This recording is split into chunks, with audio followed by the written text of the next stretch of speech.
Hi there, lovely audience people. Mickey P here, and today we're going to be looking at King's Quest II: Romancing the Throne, which I've got here in the, I think it's a 1987 re-release gold box version, which is quite useful because it's the one that comes with a 3.5-inch floppy disk that I can actually read, but getting ahead of myself.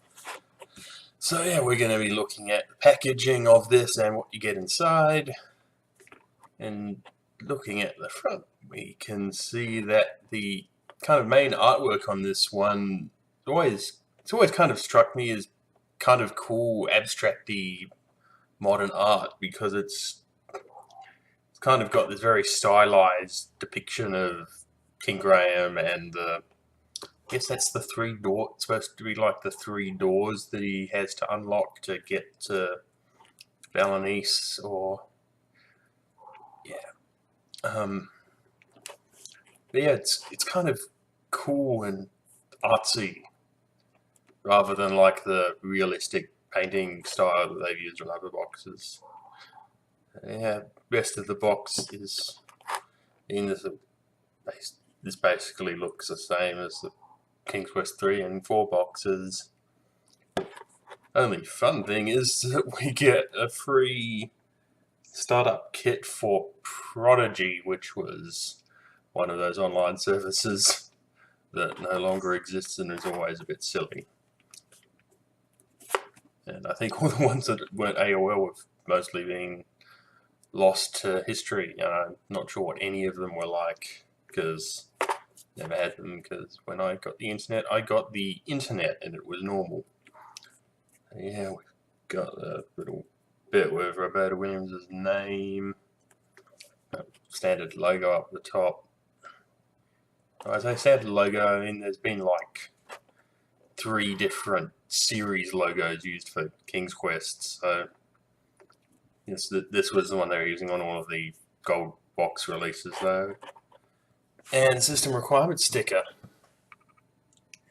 So yeah, this particular release supports EGA, CGA, EGA, and VGA, and Hercules, and can be installed on a hard disk.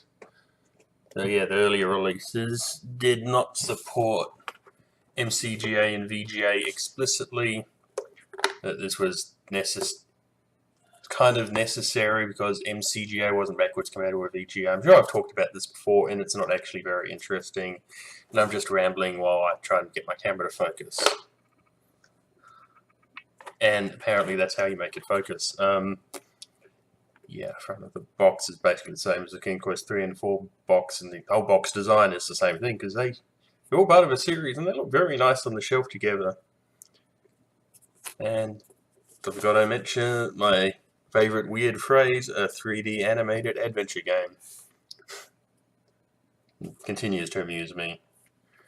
And the side, there it is again. Everyone's favorite silly phrase, and I still love the fonts they use on these. Like weird sort of Shido script font. It's amusing, it's nice. And on the back, this is probably still looking very predictable to anyone who watched my King's Quest 3 or 4 videos.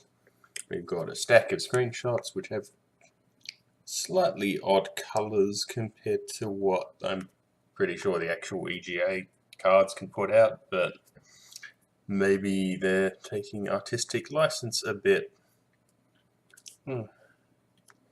And a whole lot of text and a picture of Roberta. And what is that tiny text at the bottom of the screenshot there? It says completion of King's Quest is recommended but not required. In other words, please buy our first game, but if you can't find it, don't feel like you can't buy this. Or, probably more accurately, don't feel like you'd have to have finished the first one to understand this, because you really don't, because it's just... I mean, I guess it's kind of a spoiler knowing that eventually he becomes king or whatever, but... yeah. Anyway, let's look at the inside. Got these nice sort of Sierra box inside, and a bunch of stuff. Got a floppy disk. We've got multiple floppy disks actually, but this is the 3.5-inch disc, which is just a single disc which fits the whole game. It's not even a high density disc, so it's not a very big game. This is less than a megabyte. And 5.25-inch disc, which we have two of them, and one of them's fallen out of its nice custom printed Sierra sleeve. I'm guessing these are 360K discs and this is a 720K disc. But yeah, this whole game is less than a megabyte in size. And it's so weird how storage space has changed over the years, but it's pretty cool. Then we've got the manual, which is kind of embossed on the front. You probably can't read it on the camera, but it's got that King's Quest II logo. It says Romancing the Throne by Roberta Williams. And what we've got inside is a bunch of story of the, I guess it's the backstory of the game. It's very nicely printed. I do like the way they did these manuals with sort of medieval style colouring on them and cool paper. This is pretty much all story. Yeah, and then it's just got a very bit of how to play adventure games at the back, but it's pretty much all storybook and no technical information at all, which is kind of interesting. And we've got warranty card. I know I like to talk about these unnecessarily. It's a warranty card. It's not actually that interesting. And the reference card, and this is where all the technical information that's on the manual is. How to play typing cards games, how to install it on DOS. This is like interesting because this isn't just like super thin, flimsy paper. It's like a reference card, it's actually made of card. And here's the promised Prodigy leaflet. Special offer, try the amazing Prodigy Interactive Personal Service free. A $49.95 value, sure thing, yeah. Yeah. Wonder what happened to Prodigy. Did they end up getting bought out or just go out of business?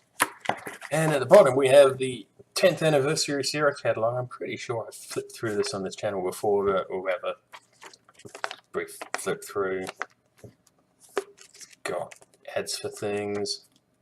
This is before like even King's Quest 5 came out, so free things, EGA. It's got ad lib cards, which of course don't do much for this game, but by the time this came out, King's Quest 4 was around, so worked great with that.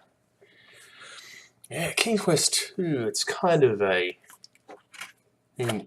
I've never actually played this original version, but what I have played is there is a fan remake kind of enhanced thing by AGD Interactive, which actually doesn't bear much relation to this beyond the basic plot. It's trying to be more inspired by King's Quest 6 with full voice acting, including a pop song at the end, and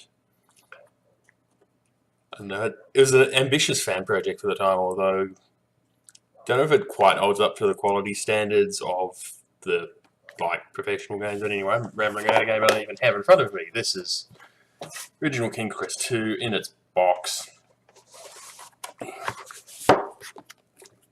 I like boxes and I like manuals, and manuals in these are actually really nice and glassy feeling. And like, imagine getting a game these days where you get a little manual in it and it's got like a beautifully printed, written out backstory of the game. Like, they could still do that even if they still want to just have a cheap technical notes flyer or not need much manual of that sort, because none of the Sierra games ever had much technical info in the manual. It's just nice. Yeah. And I've got King's Quest 1 on the way soon, so I'll eventually have done all the series. Yes, all the series. Mask of Eternity doesn't count. Anyway, I've been Mickey P, and thanks for watching.